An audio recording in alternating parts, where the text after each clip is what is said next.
اس کی محبت میں यार तो गवा बैठा, अगर उसे लिए बिना गया तो वो भी बेवफा समझेगी मुझे। इस कैद खाने की ऊंची दीवारें सुंदरी को खौफजदा नहीं कर सकती। यहाँ इतना कुछ किया है, वहाँ उसकी जान भी मैं ही लूंगा। ये क्या कर गए हो मेरे साथ तुम? किसके पास छोड़कर चले गए मुझे? सिर्फ तुम्हें वहां छोड़कर नहीं आया हूँ सुंदरी, अपनी धड़कनें भी छोड़ आया हूँ। आने वाली एपिसोड में आप लोग देखेंगे कि कैसे गुलाम लेकर जाएगा सुंदरी को, एक मोहब्बत को बचाने के लिए वो कैसे भागता फिर रहा है अपने दुश्मन से। क्या दुश्मन उसको वहाँ से खाली हाथ लौटा देगा या फिर उसको हमेशा के लिए जाँ बहक कर देगा? ऐसा मुमकिन है क्योंकि सुंदरी इसकी हवेली में जो ठहरी हुई है, गुलाम को लगता है कि वो सुंदरी को बचाकर आसानी से वहाँ से निकल जाएगा, लेकिन बादशाह तो पहले ही घात लगाए बैठा है कि किसी तरीके गुलाम उसे मिले और वो उसे मारकर हमेशा के लिए सुंदरी के दिल में समा जाए। लेकिन सुंदरी क्लियर कट बता चुकी है बादशाह को कि वो उसकी कभी नहीं हो सकती। बादशाह जैसे ही जाकर गुलाम से सब कुछ पूछेगा, तुम्हें तो सब कुछ पता था, मेरे दिल का हाल पता था, तुम्हारा दिल कैसे किया कि तुम मुझे धोखा दो, तुम गद्दार हो। लेकिन बादशाह जो जो बातें कर रहा था तो गुलाम उसे झुठलाता चला गया और कहता गया कि मैं बिल्कुल भी गद्दार नहीं, तुम्हारी भूल है जो तुमने मुझे गद्दार समझा, मैं तो सिर्फ और सिर्फ तुम्हारे आसानों तले दबा हुआ था, इसलिए तुम पर हाथ नहीं उठा रहा।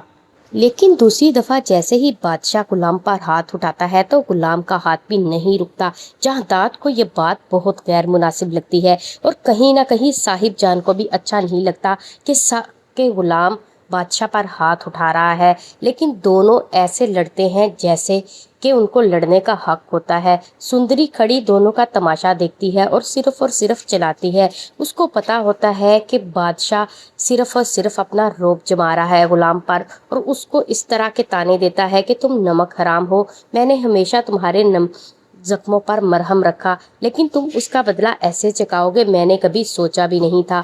जहादात जैसे ही लेकर आता है बादशाह को कमरे में तो आते ही वो फट पड़ता है और कहने लगता है कि आपको क्या लगा था कि मैं गुलाम को ऐसे ही छोड़ दूंगा? मैं उसे मार कर ही रहूँगा। सुंदरी को हासिल करने के लिए मैं किसी हद तक जा सकता हूँ, लेकिन साहिब जान उस पर चिल्लाती है कि तुम कैसे उससे शादी कर सकते हो, तुम जानते हो कि वह किस खानदान की है। लेकिन दूसरी तरफ सुंदरी रो रो कर अपनी माँ से पूछती है कि क्या मुर्दे जिंदा होकर आ जाते हैं या कभी कोई मौजज़ा हो जाता है।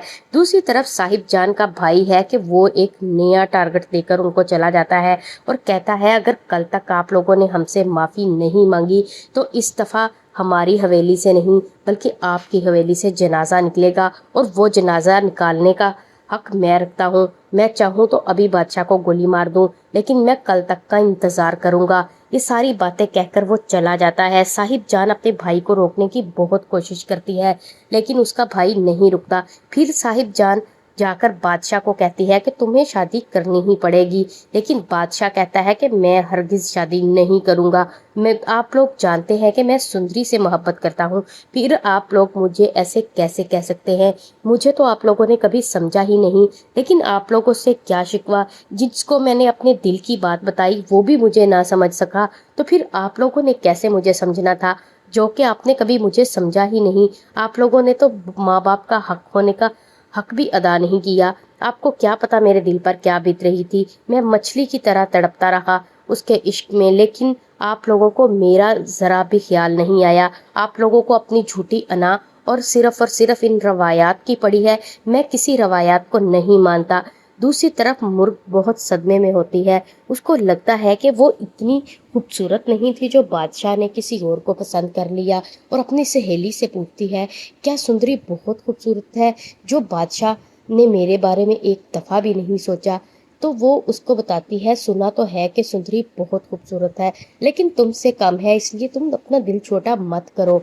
सुंदरी गुलाम को मिलने के लिए जैसे ही उसके घर जाती है तो वहाँ पर सिर्फ और सिर्फ उसे एक कागज़ मिलता है जिस पर लिखा होता है कि मैं सिर्फ और सिर्फ इस हवेली में अपनी मोहब्बत को छोड़कर जा रहा हूँ और मैं उसे लेने ज़रूर वापस आऊँगा और तुम मेरा इंतज़ार ज़रूर करना सुंदरी। दूसरी तरफ सुंदरी पर इतनी पाबंदियाँ लगाता है बादशाह कि वो कहीं निकल ही ना सके और वो उसको घसीटता हुआ हवेली में वापस लेकर आता है। तो पुप्पो का भी हाथ उठ ही जाता है आखिर अपने भतीजे पर और उसको वो मारती है और कहती है क्या तुम इतने जालिम और सफाक थे, मुझे पता नहीं, मुझे तुम में सिर्फ और सिर्फ अब तुम्हारे बाप जहदाद की झलक ही नज़र आ रही है। मैंने कभी सोचा ही नहीं था कि जो तुम मुझे सारी ज़िंदगी अम्मा पुप्पो बुलाते रहे हो तुम उसका हक इस तरह से अदा करोगे। क्या मैंने तुमसे कभी मोहब्बत नहीं की थी? उसके लिए मेरी बेटी की जान बख्श दो।